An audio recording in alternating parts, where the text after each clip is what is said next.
I think it would be safe to say that anybody who has ever looked into nutrition and healthy living at all has come across the phenomenon of supplementation. So I was wondering if you could help us clarify a little bit what actually is a supplement. Mm-hmm. It's a fascinating field and it's a huge topic. Supplements typically are isolated substances that are used to raise levels of specific nutrients. They could be minerals, they could be vitamins, they could be other things, or it could be antioxidants or phytonutrient or other types of supplementation. But they're sometimes they're found in pairs. You'll get like selenium and zinc combined, or calcium and magnesium combined. But the idea is that they're typically isolated. However, people have come up with other types of supplementation, wide varieties available. Things such as the probiotics, which again are isolated substances, but more of a broad spectrum of them in a shotgun kind of approach rather than a laser.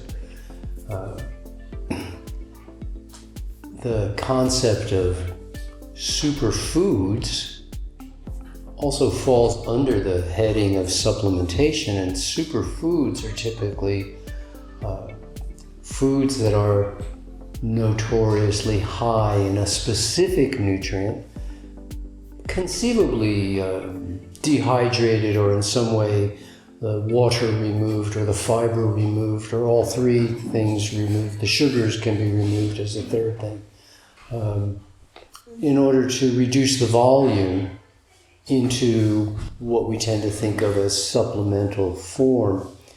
The idea with all of these is, as I said, is to raise values of specific nutrients, which can be life-saving. I mean, this is incredibly fortuitous that we've stumbled across the concept, because lots of people would have died for lack of specific nutrients in which they were exceptionally deficient, dangerously deficient, and get a second or a third lease on life in order to, hopefully live in a smarter way so that they don't cause that sort of deficiency again. The issue, however, is, as most of the doctors involved in health, vegan doctors, medical doctors interested in nutrition even, affirm that some 95 to 98 of all nutritional problems tend to be problems of excess, not deficiency. To some degree, deficiency and excess are opposite sides of the same coin, because if calcium and magnesium are supposed to be found in a specific ratio in the body, and there's way too much calcium, effectively you have a deficiency of magnesium. The omega fats, the 3, 6, 9, 12, 15, 18, people tend to only pay attention to the 3 and the 6. But the omega fats in a standard Western diet are exceptionally favoring of the 6s, which throw our ratio of 3 to 6 way off. Effectively, you have a deficiency of 3.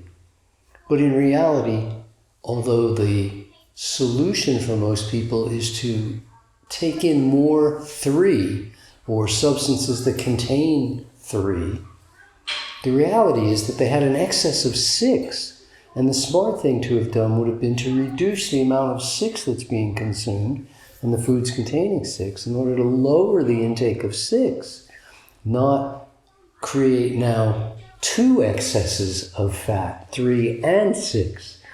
So it's a fascinating world. Where do we go with this? And often misunderstood.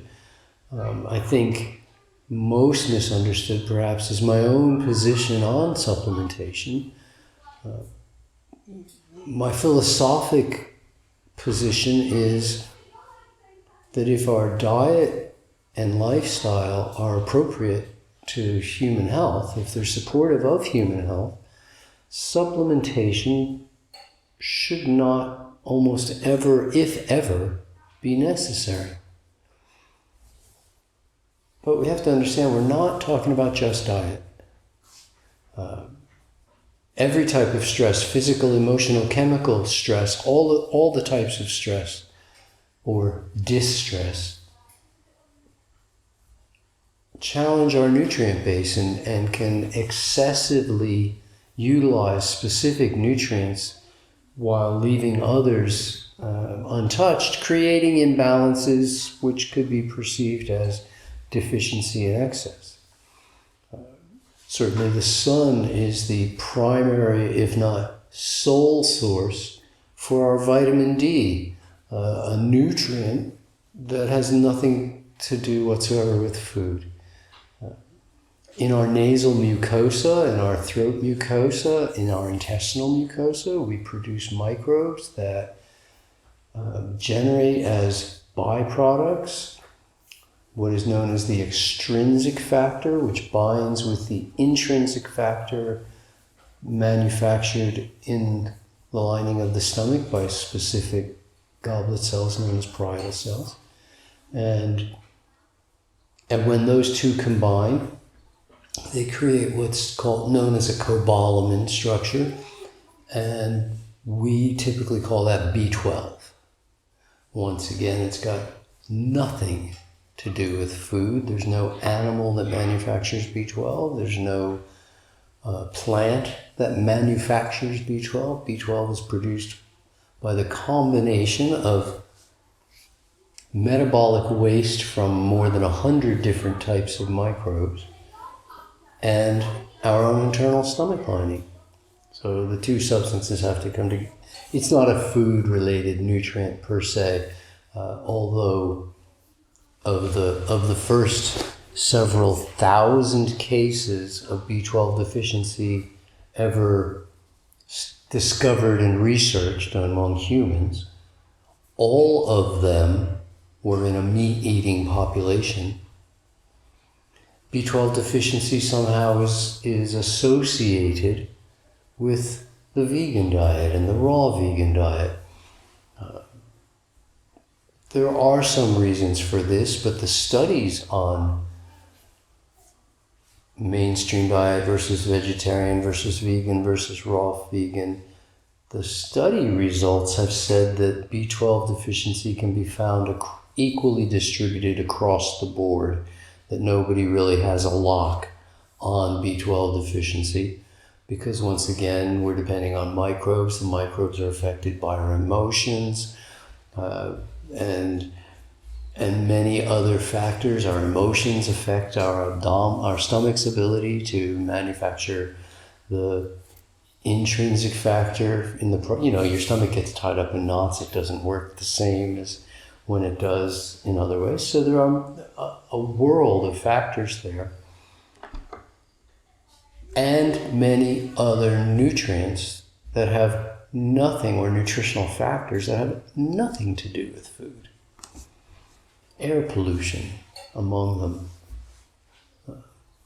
the breathing of various chemicals in the air, all sorts of things can affect our nutrient base. So we're mistaken to think, okay, well, let me think of nutrition as a bunch of isolated nutrients working independently. They are not. They're working in a well choreographed symphony of some, currently we know about 500,000 various nutrients. But there are certainly nutritionists and other scientists suggesting that the number may well be over 1 million. And we don't know, really, because we haven't found them yet, but they may well be there. That's exclusive of the factors that occur and are affected by our own thought process. But we know they exist. So, that said, supplementation can be life-saving. And if someone is risking the potential of death versus the philosophy of supplements shouldn't be required, as a doctor, I go, throw the philosophy out the window, save the life of the patient, figure out what caused the problem afterwards. Let's buy some time and keep the patient alive. So when people sometimes think, oh, well, Dr. Graham, he just is anti-supplement. I am not anti-supplement. I'm anti-unnecessary supplementation. I'm anti-prophylactic supplementation, supplementing before there is a problem because there might be. In the same way that I'm against the idea of removing female breasts because they might turn cancerous, or having testicles removed because they might become cancerous later in life. That's a step too far, I think. And if we open that door of supplementing B12 because you might go deficient, well, you might go deficient in something else as well. Maybe we should supplement that. Maybe we should supplement for zinc and magnesium and iodine and vitamin C and A and B and D and E and on through maybe we should supplement for everything before there's a problem, and none of that makes sense. Medically, that does not make sense. We don't drug people before they have a problem, and we don't supplement people before they have a problem on the chance that they might. What about the chance that they might not? The odds are that they will not. Most people never go life-threateningly deficient in their whole lifetime. So to supplement carte blanche does not make sense. But even if it did possibly make sense, the isolated supplement doesn't work in the body in the same way as the nutrients found with the comprehensive nutrient package that we find them in fruits and vegetables and other foods. It's a different thing. It's like having a triangle player and saying, okay, play your part in the symphony. But you're alone today. It's just the triangle player. It won't be a symphony, and you're going to wait an hour and a half for him to go ding, and it doesn't make any sense. It's got to be the bigger picture. There's got to be a bigger picture. Or it's an orchestra with only the triangle players. An orchestra of only triangle players. That would be interesting, yes. Maybe different tones of triangle. But it's not the full sound, and it certainly doesn't allow, when we know full well that in the world of nutrition, the sum total is tremendously more than just the sum of the individual parts, that they start working interactively, that every nutrient interacts with at least, or about an average of at least 8 other nutrients on its first line of interaction, but that most nutrients have a second line and a third line, where it would be 64 and then whatever that is, 512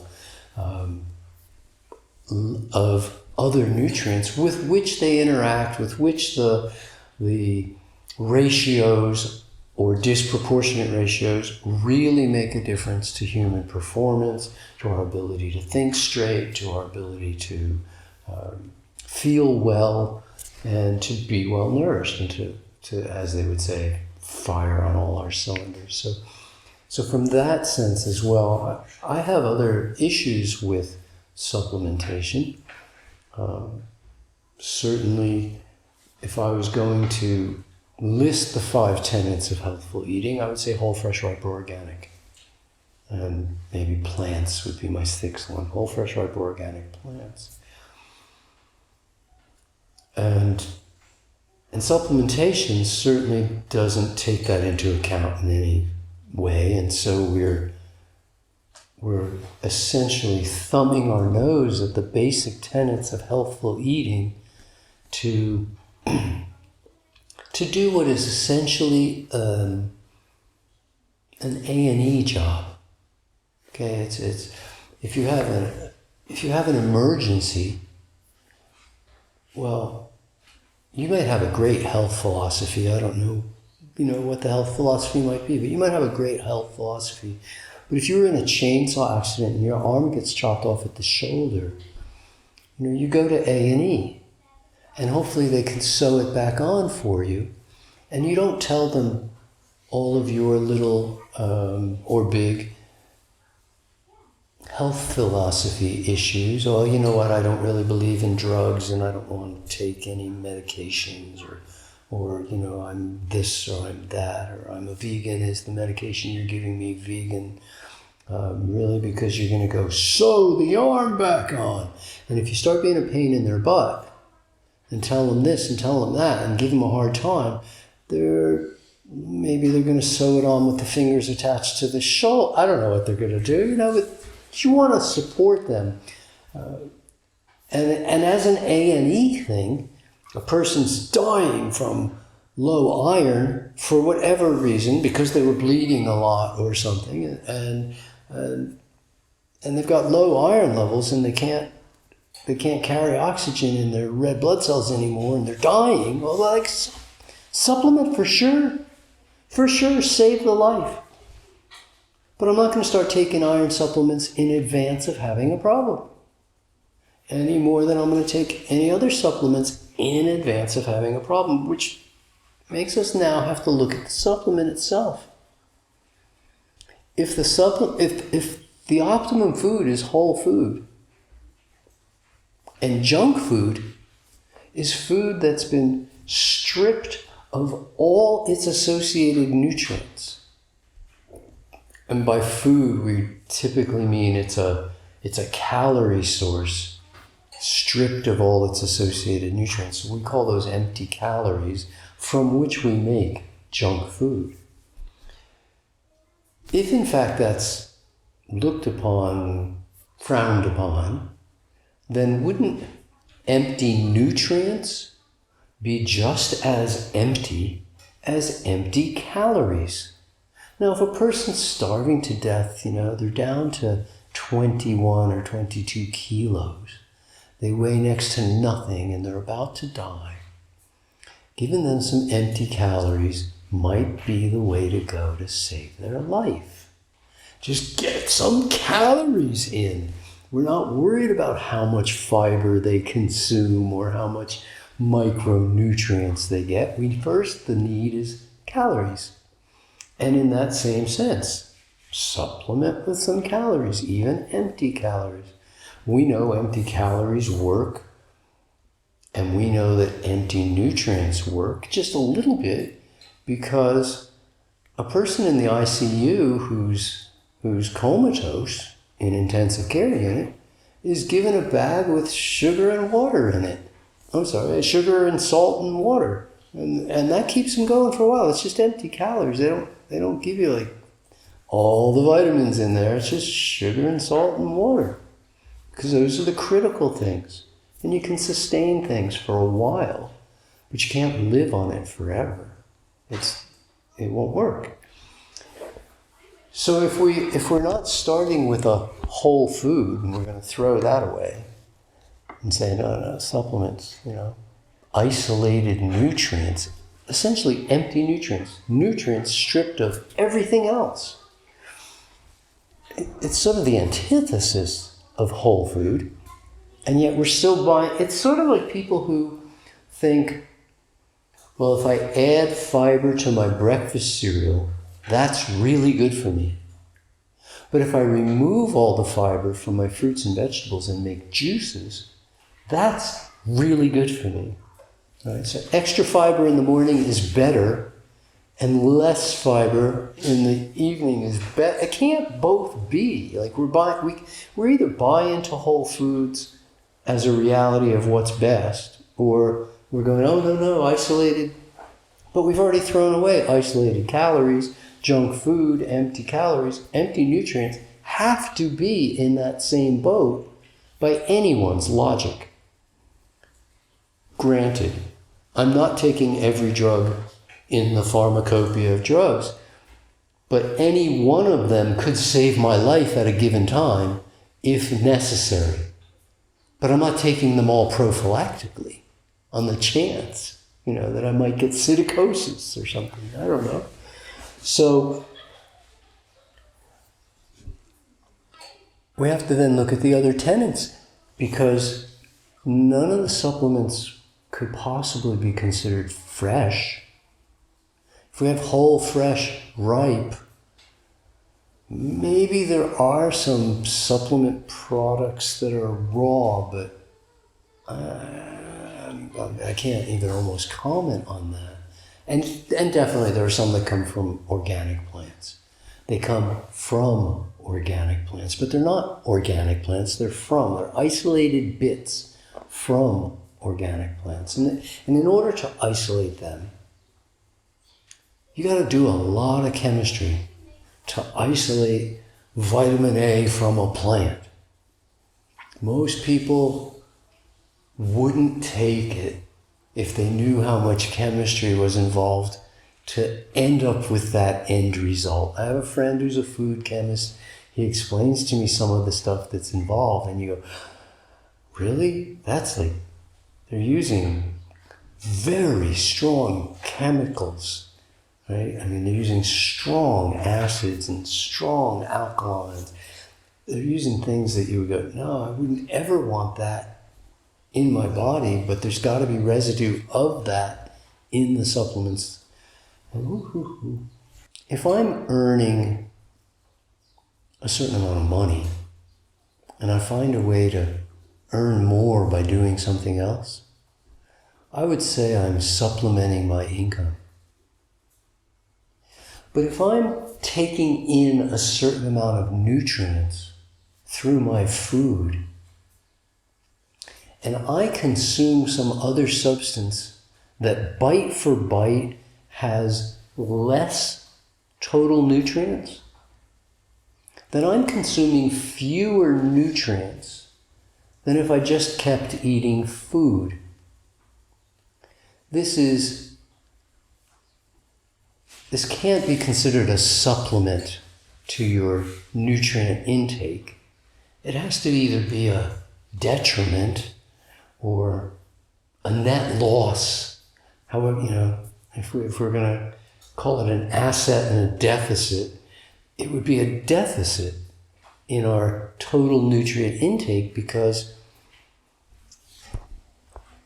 the same people who are, I'm not knocking the people, but the same people who are telling us, that nutrient supplementation works so well, like you really need to supplement because it augments your nutrition. It's a safety mechanism. They're the same people who tell me when I consume water, distilled water, that I'm reducing my nutrient content because the distilled water isn't rich in minerals and vitamins and enzymes and coenzymes and antioxidants and phytonutrients. And they say actually that it leaches nutrients from the body, is the phrase they use, when that cannot be, because when I drink water, my body lost nothing. So how can I have leached anything out? Nothing leached out. All I did was dilute what was there. So it couldn't possibly leach anything, but it could dilute. Now, if it diluted, to the point where I was no longer dehydrated, well, then that was a good thing. But it didn't cause me to lose any nutrients. However, if I take a supplement that throws off my levels of this or that with everything else, then my body will throw off nutrients in order to create a balance. So to me, I start to wonder if what I'm looking for is fresh food. And I'm pretty much kind of looking down a little bit at bottled, box, bag, canned, cartoned food. And yet I'm thinking that I'm gaining insurance, some kind of assurance. I'm augmenting my nutrition by buying pharmaceutical quality pure. I mean, when I hear the phrase pharmaceutical quality, I usually think of it in terms of a drug bust. When I can obtain pharmaceutical quality pure, totally desiccated, zero shelf life. Things that don't have a shelf life usually have very low health life. Things with a shelf life, that's what supports us. It can go bad. But the things that have an unlimited shelf life already went bad, or they were never good. So to think that there's going to be nutrition in a tablet basically buys into the empty calorie concept. And we're going, okay, let's take all the tenets of what we know to be healthful living, we'll just throw those away. Why? Well, basically fear.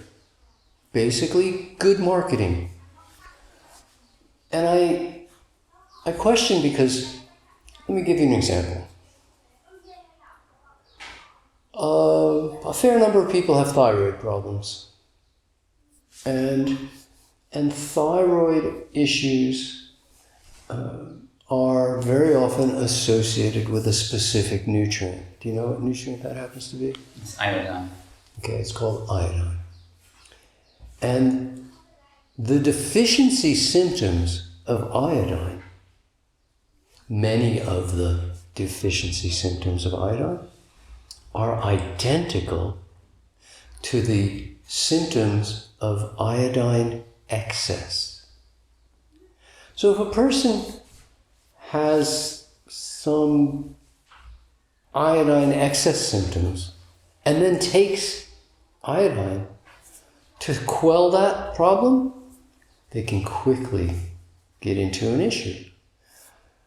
I don't have exact numbers for you to tell you how many iodine problems are excess and how many iodine problems are related to deficiency. But usually the deficiencies of iodine have something to do with lifestyle and food style and the choices we make, rather than I just didn't take enough iodine supplement. So there's other ways to cure that problem, if you will, or solve that problem. And I run into this again and again. But perhaps my biggest concern is an ethical issue, and on multiple levels. But the ethical issue is this. I'm hearing manufacturers of various pharmaceutical supplementation products tell us and show us videos of their beautiful farmland where they're growing something, and then in their laboratories, after they harvest that something, they harvest it down and convert it into the specific nutrients. They isolate it into the specific nutrients. And they tell us that this is imperative because food isn't as nutritious as it used to be, because soil isn't as nutritious or nutrient-rich as it used to be. They use the word soil depletion, or the phrase soil depletion, which actually has two meanings. One meaning you've lost soil. Maybe there was 12 feet, now there's only 12 inches. Which makes no difference to vegetable matter because vegetable matter grows in the top 6 inches for the most part. But it also could mean loss of nutrients, organic material, or other things from the soil itself, which could make a difference to a vegetable, but doesn't make any difference whatsoever to a fruit, because fruit trees, maybe it does to a vine, but to fruit trees, roots go far deeper than the topsoil. In fact, fruit trees are responsible for bringing nutrients up from the subsoil to the topsoil, both in depositing the fruit on the ground, the leaves on the ground, the broken branches, everything decaying. They bring it up from down below, they drop it off on the surface. Trees make the topsoil, and they put the nutrients into the topsoil by bringing it. Nobody is talking about subsoil nutrient depletion because the subsoil and the rocks therein are, if you want to take rocks from down there and grind them into powder, it's called rock dust, and this is what we use to remineralize the soil. But we also have to add organic material into the soil, and this is leaves from trees. So I run into the ethical question of, you're going to tell me and want me to believe that farmers who've been farming land for 100 and sometimes hundreds of years through their families, passed down through generations,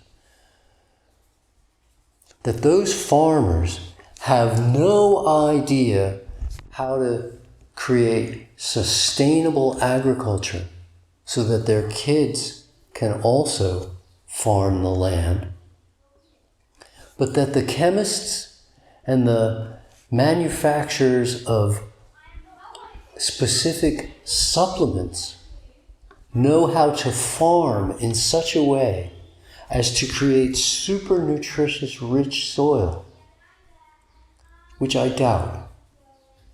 But the ethics is, why aren't they telling anybody how to do that? If they were running seminars for farmers on how to create healthy soil, I'd go, oh, well, bless them. But instead, they're just saying, no, we know how to make healthy soil and nobody else does, and we're not telling. And yes, we're a manufacturing plant, we're a chemistry lab, but trust us to have great farming techniques. I don't know that that's really a valid conclusion for me to draw. I was at a raw fruits seminar one time, a festival, and this goes back 18 years. And I'm at the festival, and as is quite common, the presenters and the booth, everybody who had booths at the festival, they arrived a day early. And everybody set up their booths. But the booths, for the most part, were empty because the supplements hadn't arrived. The next day, in the morning, the truck came, and everybody got their supplements. All from one truck, all in the same box, and at least a dozen different booths set up their jars of supplementation and then busied themselves with the job of putting their own unique labels on the same supplements that everybody else had. And some sold it for $5 and some sold it for $50. And it was the same stuff. And so I'm looking at the ethics because I know that if I take celery and I'm going to have more celery than I need, so I dehydrate some of it. That in that dehydration process, I lost something, not just water. There had to be at least a little bit of oxidation which I'm not worrying about, but it had to have occurred. If I then powder the dehydrated celery, I probably oxidized a little bit more. If I then take the powdered celery and put it in a brown glass jar and store it in my warehouse until I can sell it to a distributor, until he can sell it to a warehouse, until he can sell it to whatever salesman it is who's going to sell it to a store, who's going to put it on their shelf for a while so that somebody eventually buys it and brings it home. And we don't even know what year that powdered plant was grown. But I'm supposed to believe that I get more nutrients from that powder than I would from fresh celery or fresh whatever it was that got powdered down. I can't buy into that whole concept. I just can't believe that for a second, that could be more nutritious or that it could augment or supplement. It can't possibly, because it's less nutritious than whole, fresh, ripe, or organic plants. And if the goal is to eat a nutritious diet that is as nutritious as possible, which does not mean more nutrients. It means nutrient intake that most closely mimics your nutrient needs. In other words, if you wear a size 10 shoe, a size 20 shoe is more shoe, but it's not better. If you have 11 pints of blood in your body, and somebody throws in 3 or 4 more pints of blood, it's not better. More does not equate with better in the world of nutrition. If you have too much vitamin A, you die of hypervitaminosis A. Cholesterol is a nutrient, but if you have too much of it, you die. So more is a myth that we've been sold. It's a marketing gimmick that we've been sold. And again, I'm not saying there couldn't possibly be a time to supplement. There could. There could be a time to supplement with blood, even. They're rare, but they could exist. And yet we're being sold this idea that more is better. And it's so deeply ingrained into our mindset that it's really hard for people to let go of it. I'll explain that more doesn't equal better. That a coat that's 10 sizes too big isn't better for you than a coat that fits you. And I mean, if you take in too much vitamin C, you end up with diarrhea. You've obviously, more isn't better in that case. And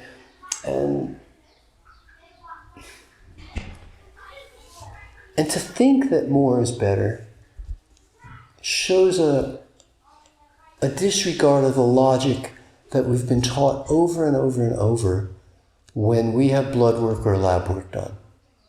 When somebody does lab work and they get their lab results back and they look at all those values and it comes with a high and a low and you want to be somewhere in between.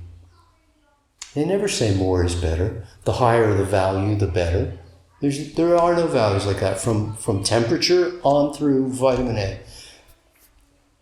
You want to be in that mid-range. You want to have it just right. Not too much, not too little, not high, not low. All the nutritional values, all the blood work values want to be in range. And yet we think more is better. And we know that it's not. And how to overcome that gap is really challenging because we think more is better because we've been told millions of times. We've been told by everybody selling everything, buy the isolated nutrient. This has real vitamin C in it from acerola cherry, or this has more fiber, or this has whatever it has, with zinc, and it's just like, hello, why should I care?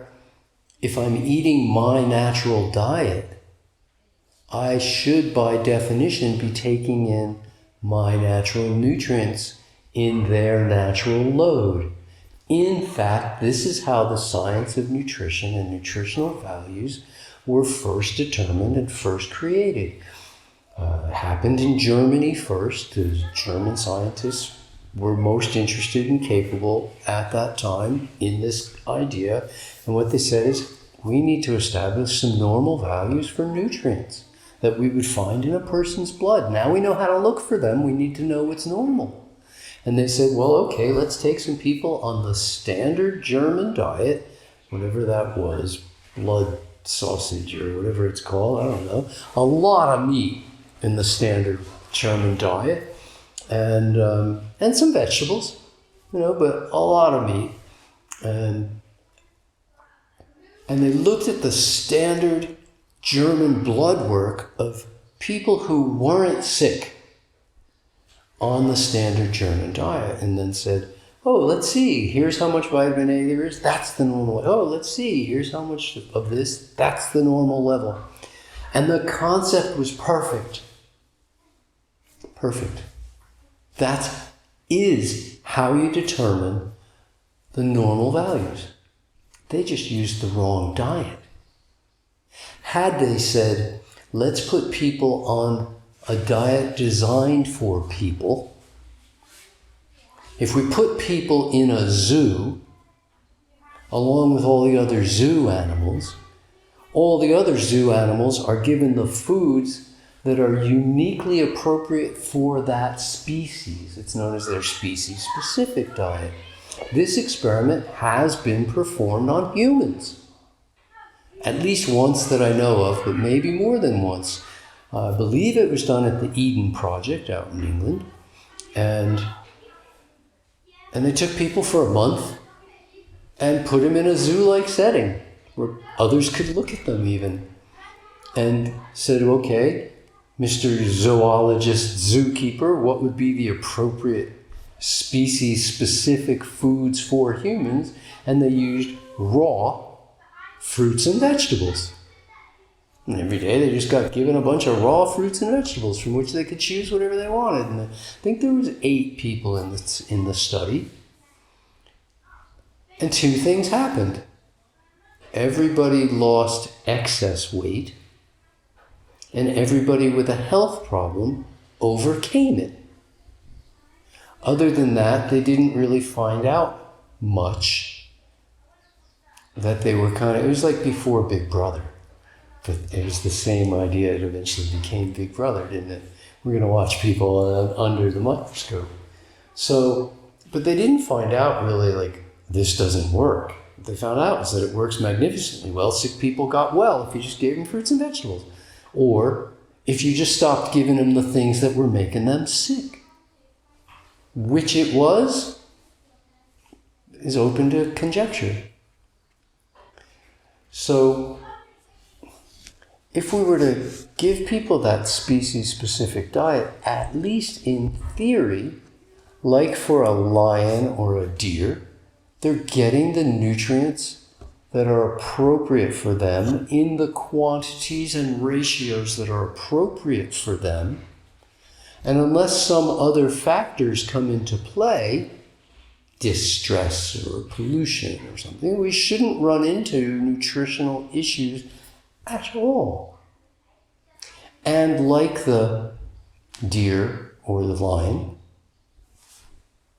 we shouldn't be worrying about our nutrition. Certainly not as long as our health is good. If our health is good, if our mind is thinking clearly, if our fitness isn't suffering, if our health is good, then we almost have to assume that our nutrition is good.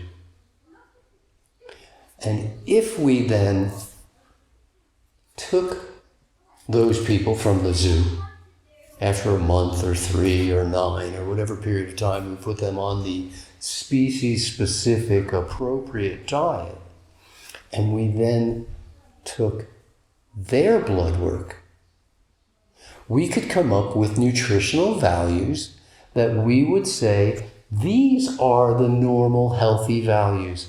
And in many cases, such as calcium, the value would be the same as it was on any diet.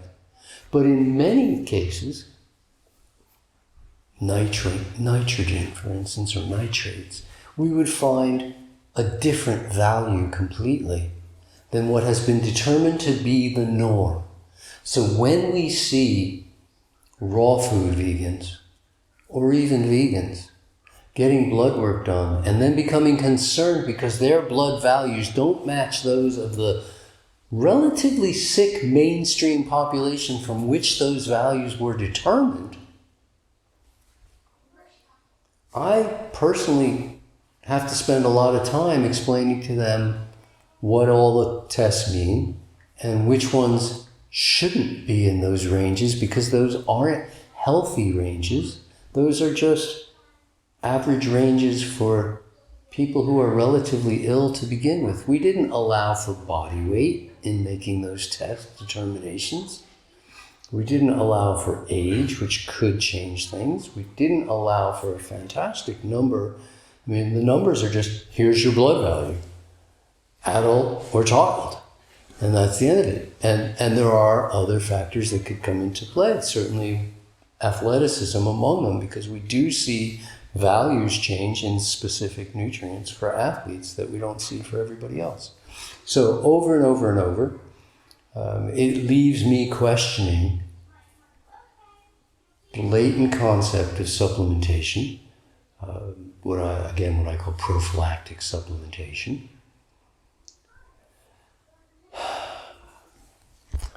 In a way that it leaves me leery to just, I'm not going to say I'm against all supplementation. I'm not. I mean, we save the life by all means when that's appropriate. But really a healthy diet shouldn't require much, if any, supplementation, unless there's something, and granted, there's a million different reasons why, there's a lot of people, so there's a lot of potential individual cases. And in individual cases, you have to, certainly in medicine, treat people as individuals. So you can make the odd exception, but for the generic answer, I haven't taken any supplements in well more than 20 years. Well more. And have no reason to think that I'm deficient in anything, nor have I tested, because I feel well, I think clearly, my physical performance hasn't declined in any way that I can say, oh, I should be able to do this, but I can't. And why can't I do this? I go up a flight of stairs and I'm out of breath, or whatever it is. Physically I'm performing well, mentally I'm performing well, emotionally I'm performing well.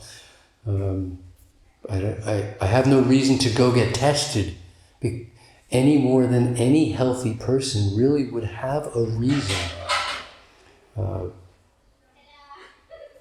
Because if you're healthy, you're not suspecting you're sick. And I'm not going to start looking. I'm not hiding from anything, but I also know that it's highly unlikely I would change anything. And I also know that a snapshot doesn't tell me enough to know what I need to know.